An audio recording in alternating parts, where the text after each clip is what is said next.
I am the nicest guy. However, I am flaming someone on text right now on this computer. But notwithstanding, as long as you stay on my good side, I'm a really nice guy.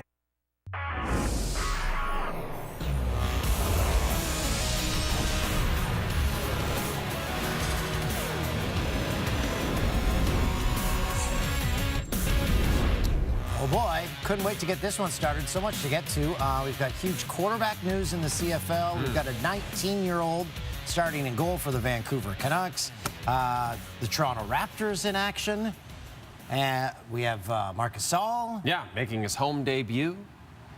So why don't we start with Kawhi Leonard? Yeah, well, why not? Because his head coach, Nick Nurse, had some interesting comments about Kawhi Leonard's recent play the morning of their game against Brooklyn on Monday night.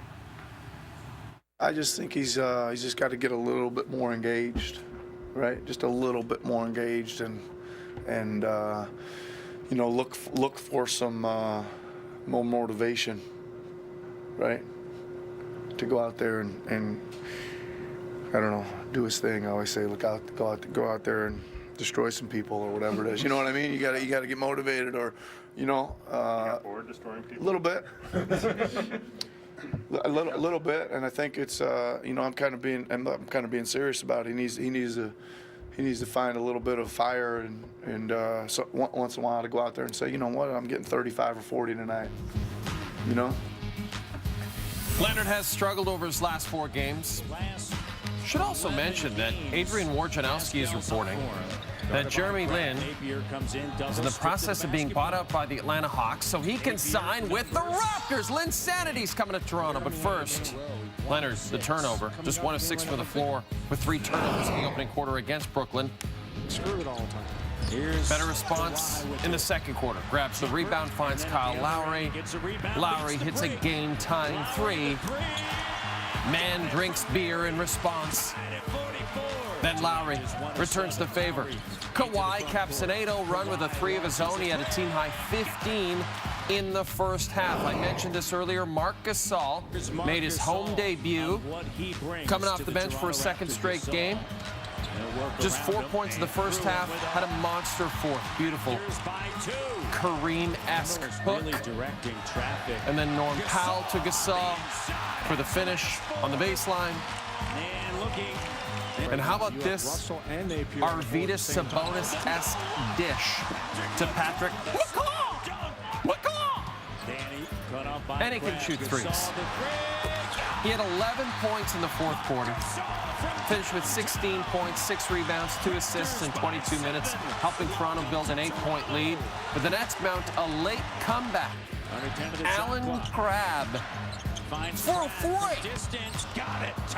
Now we're tied at 122 for yes. Nets have the lead. Next Toronto possession, Leonard to Danny Green for 3. 125, 10 seconds to go. Using it here. Lowry to Kawhi. Kawhi banks it in! 127, 125. I love that girl's reaction. Kawhi Leonard, a game-high 30 points. Last chance for Brooklyn. Russell had a good look at a 3 there. Wouldn't go. Raps beat Brooklyn at home for the 8th straight time. Nurse was asked.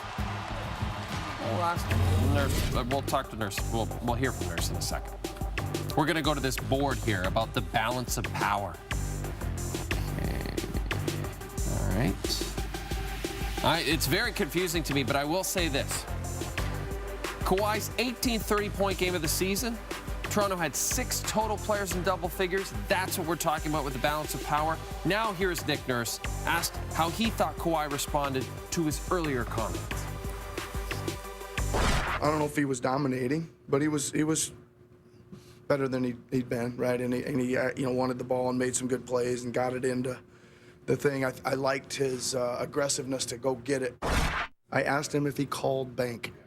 He said he called game when he shot it. Covers everything as long as it goes in, right?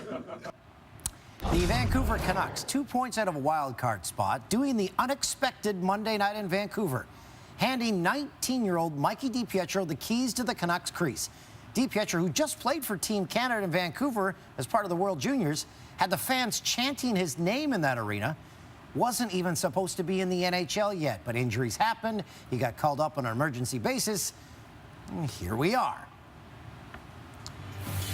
Canucks playing the third highest scoring team in the NHL, the San Jose Sharks. He's the second youngest goalie to ever start a game for Vancouver. Troy Gamble was the youngest. 1 minute in.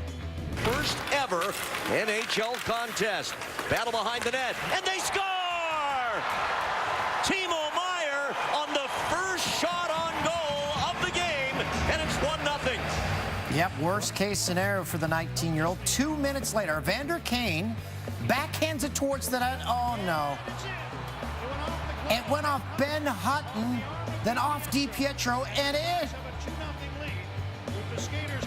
Everything going wrong for DiPietro. 5 minutes after that, point shot from Brent Burns, tipped by Melker Karlsson. 3 goals allowed in just 5 shots for DiPietro. Vancouver had yet to have a shot on net. 9 seconds of the period. Elias Pettersson spots Bo Horvat with a gorgeous feed. Freezes 3 Sharks on the play. The assist extends Pettersson's point streak to 4 games, 3-1 Sharks after 1. Second period. Kane brings it into the zone. Glove side of DiPietro. The first Shark shot of the period. It's 4-1 visitors. Still in the second. Joe Thornton 2-on-1. He's got Kevin LeBanc with him. And LeBanc LeBerries. Thornton moves into 9th on the all-time assist list, passing Gordie Howe. 6 goals allowed on 15 shots for DiPietro. They're in the third. Massive news out of the CFL Monday is first reported by our own Ryan Rashog. Former CFL MOP Mike Riley is taking his talents from Edmonton to the BC Lions. It's a 4-year deal for around $700,000 per season. The Eskimos were willing to match that contract for 2017's most outstanding player. Riley led the league in passing yards, finished second in touchdown passes in 2018. Over 103 regular season CFL games, the 34-year-old threw for over 27,000 passing yards. He began his career in BC as a backup, spent the last 6 seasons in Edmonton, including 2015, when he led him to a Grey Cup. So, Riley, you know, the leading receivers in the league the last 3 years have been Eskimos, thanks in large part to Riley. 2 of them, Brandon Zylstra and Duke Williams, signed NFL contracts. When the Philadelphia Flyers called up Carter Hart in mid-December, this was written about it. At this point, what do the Flyers have to lose? It may be the one move capable of galvanizing a Flyers fan base desperate for change. Well, guess what? When Hart got the call, the Flyers were last in the East. Since then, they've inched to within 6 points of a wild card spot, and on Monday night, Hart was going for a 9th straight win, which would be an NHL record for a goalie before his 21st birthday. Flyers, league best 9-0-1 since January 14th, facing Sidney Crosby for the first time, Hart was, who has 94 points in 64 career games against Philly. First period. Crosby intercepts a pass, centers for Jake Gensel. Hart, yes, got a piece. That's Gord Miller on the call for NBC. Still in the frame. This is a weird one. The pass is deflected off the glass, right to Crosby, taps it in. Hart had no idea where the puck was. Crosby said, "It feels like forever when you're waiting for a puck like that." Crosby becomes just the 3rd active player to score 40 regular season goals. Malkin battling with Michael Raffl. Doesn't like getting a punch in the head. Watch what he does with his stick. Oh, boy. Really swung around. He lucky missed Raffl. Doesn't appear that he catches him. Malkin assessed a match penalty. That comes with an automatic indefinite suspension until further ruling.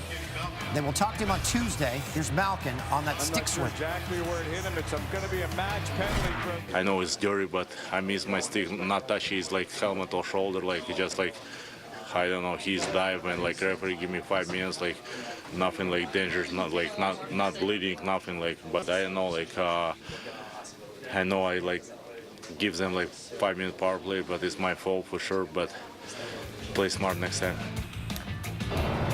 The Houston Rockets have played 30 games since they last faced Dallas back on December the 8th. The first game, James Harden only scored 29 points. In the 29 games since, he's scored 30 or more. Not only that, but he has 21 40-point games this season. That is the most anyone has had before the All-Star break since Michael Jeffrey Jordan back in 1986-87. He's right. Rockets taking on Dallas. It's the Houston-Dallas rivalry. Gets it to go, count it in the foul. But that was his only bucket of the first quarter. Harden went 1 for 7 in the first quarter. Luka Doncic, the 19-year-old rookie sensation from Slovenia, knocks down the step back. Ridiculous dribble move there through the legs. Wow, 21 points for him. 2 assists away from a triple-double. Back to Harden. Fourth quarter, sitting on 20 points, knocks down the 3. Next possession, again, 6 points in less than 40 seconds. He's got 26 points. It's a pair of free throws to get him to 28. Harden overcoming his early struggles, 11 points in the final minute, 40 seconds. Now 30 straight games with 30 or more points, the longest streak of any player not named Wilt Chamberlain, and he will pass, or at least try to tie, Chamberlain's streak of 31 games back in 1962. Wilt also holds the record, as you can see, 65 straight 30-point games. When we return on SportsCenter with Jake and Dan.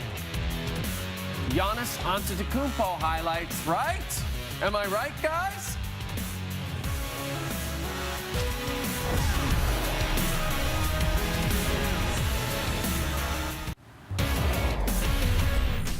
Blazers and Thunder. Paul George named Western Conference Player of the Week. Why? Well, one reason, he had a 45-point game on Saturday. George weaves by the D. This is a monster dunk. George, 17 points in the quarter. Fourth quarter, 5-point game. George gets the bucket to go and one. That puts him over 30 points on the night. Rodney Hood blocked. Russell Westbrook to George. Lays it in. Westbrook had 8 assists, 2 off a 10th straight triple-double. Fourth quarter, history. Westbrook, 10 straight triple-doubles. That's a record. George also collects a triple-double with 47 points. Wilt Chamberlain had 9 straight triple-doubles in 1968 as the Thunder take this one. Giannis Antetokounmpo did not play in the Bucks last game, Saturday night against the Magic.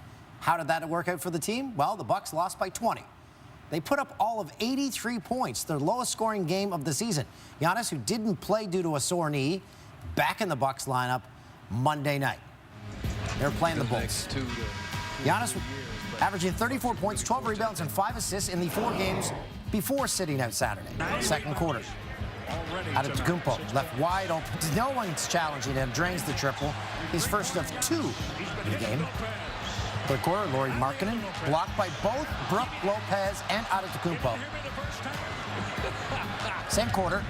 The Freak spins right through the double team, finishes with the right. He had 29 points on 16 shots. Fourth quarter, Antetokounmpo finds Malcolm Brogdon. 14 boards for Giannis. I think Brogdon was one of the stops on the Springfield monorail. Giannis, 2 assists shy of a triple-double as the Bucks back to their winning ways. I love Malcolm Brogdon. Good player. Heat, Nuggets, Denver's last 3 straight. Nikola Jokic has 3 triple-doubles in his last 4 games, so it's not his fault. Awkward Euro step. He's averaging a career-high 20 points in his 4th season. Jokic going up for the rebound, hit in the face by Kelly Olynyk, allowing us to use our popular SportsCenter with Jay and Dan catchphrase. That's using your face. Looks like he's convulsing.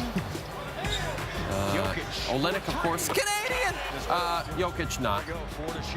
Jokic, 23 points. Bank shot 3. Misses out on a triple-double. Notches his 38th double-double, matching his total from all of last season.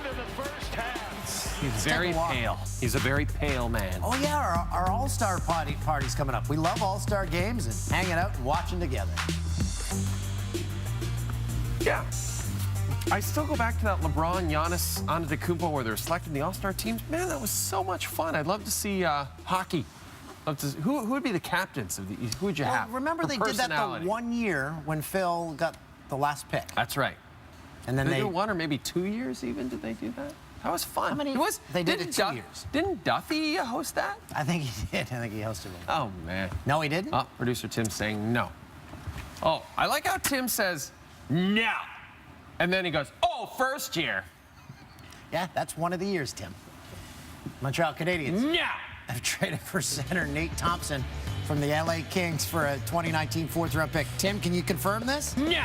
The Habs also receive a 2019 fifth-round pick in the deal. 14-year vet, has been a steady force in the Kings' fourth line, has contributed on the penalty kill. 34-year-old, 4 goals, 2 assists, and 53 games for LA. He is a native of Anchorage, Alaska. So he had to waive his limited no-trade clause to go back to Montreal, and he's an unrestricted free agent in July, Dan. That's exciting. Do you know this? We're just 2 weeks away from the trade deadline. Full coverage all day across the TSN networks. Dan, we're going to be a part of this again. That's right. We're going to be here in our seats at 8 a.m. We're going to be entertaining the nation. We still haven't confirmed where we're getting catering from. I hope it's just like 200 hash browns from Timmy's. I'd be fine with that. So would I. After the Sharks sent the Oilers to their 11th home loss in 13 games Saturday, a frustrated head coach Ken Hitchcock said at this time of the year, coaches can't want it more than the players. Again, Edmonton's only 6 points out of a playoff spot. The West is so bizarre. That's the good news, but the bad news, they're currently forecasted at a 14% rate to make the playoffs. Who makes those calculations? The Hound Dog. Wow, he's good at math. Craig Anderson suffered a minor tweak prior to Monday's practice and has been ruled out for Tuesday's game against the Hurricanes. That's according to GM Pierre Dorian. Anderson's going to return to practice Tuesday. Anderson Nilsson will start in Anderson's place.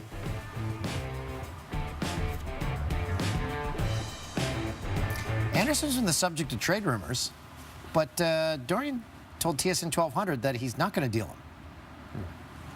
Why? Why would you say that? Yeah. Why wouldn't you just be like, I don't know, we'll look at it. We'll see.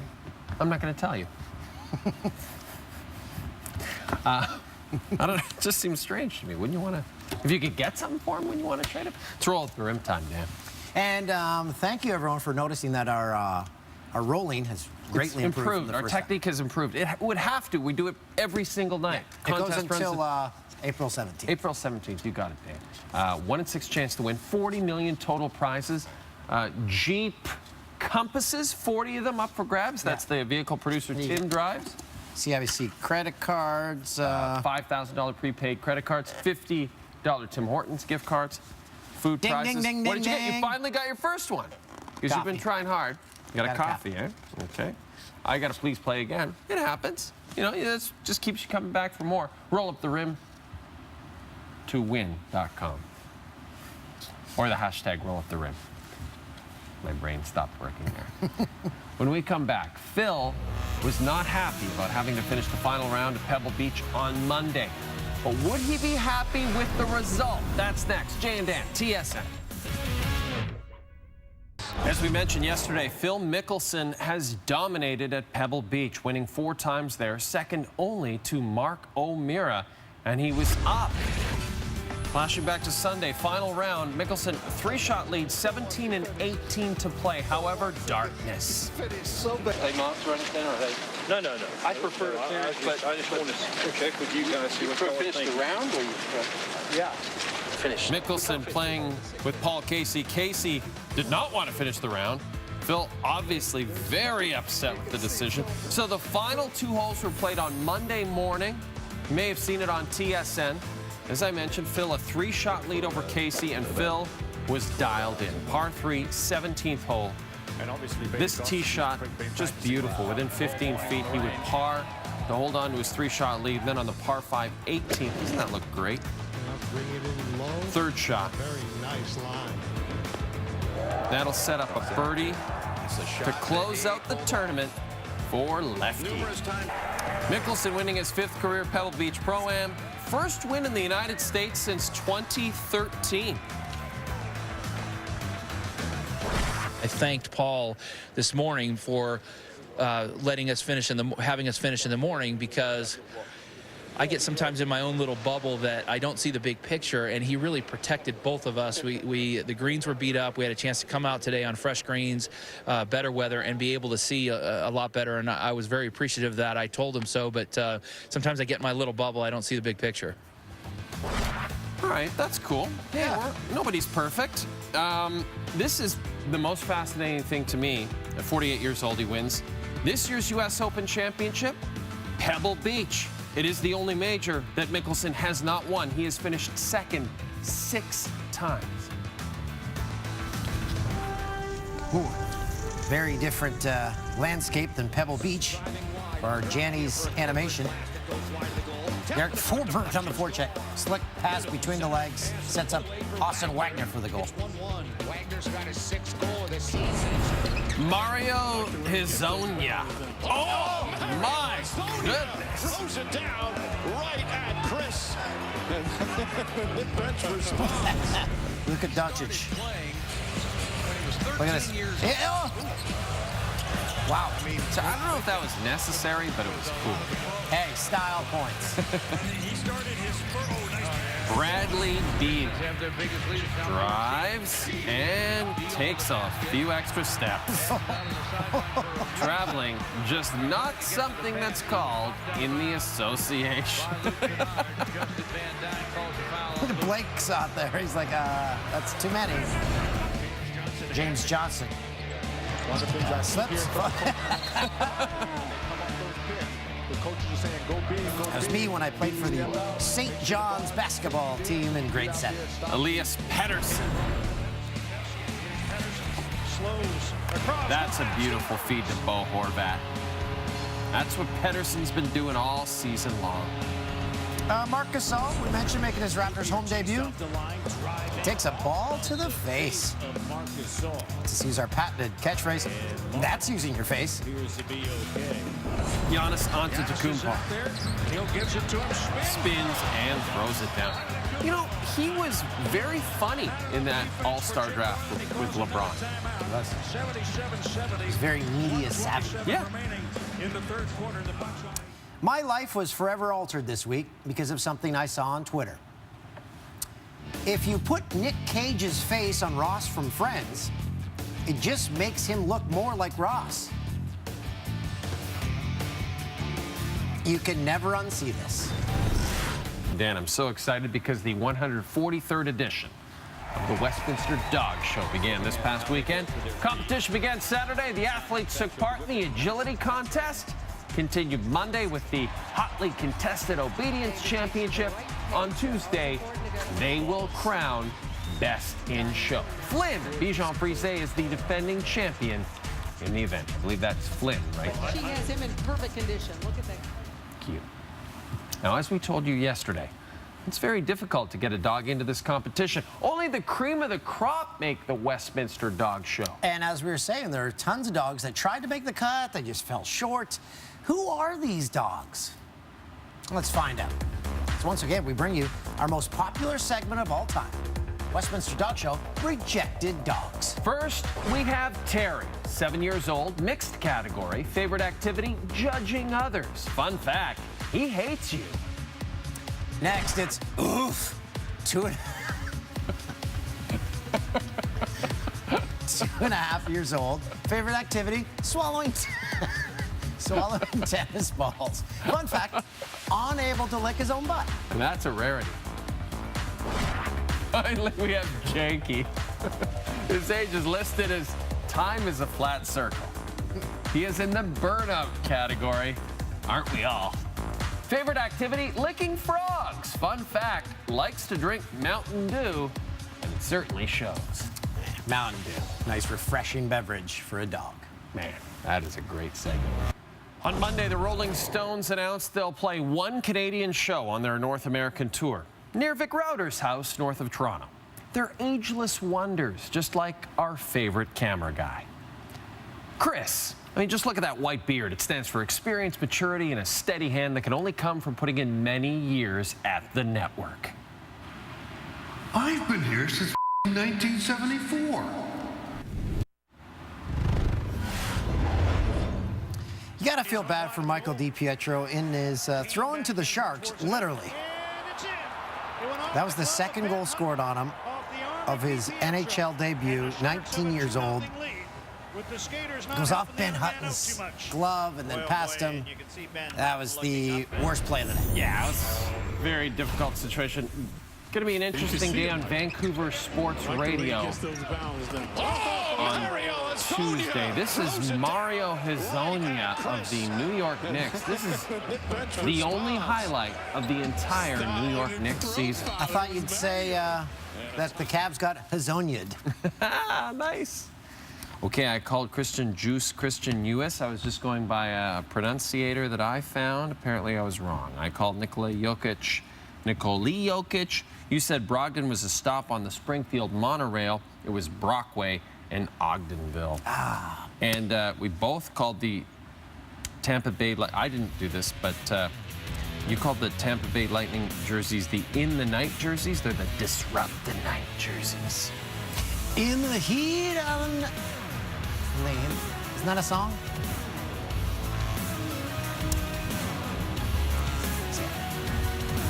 I kind of like them now.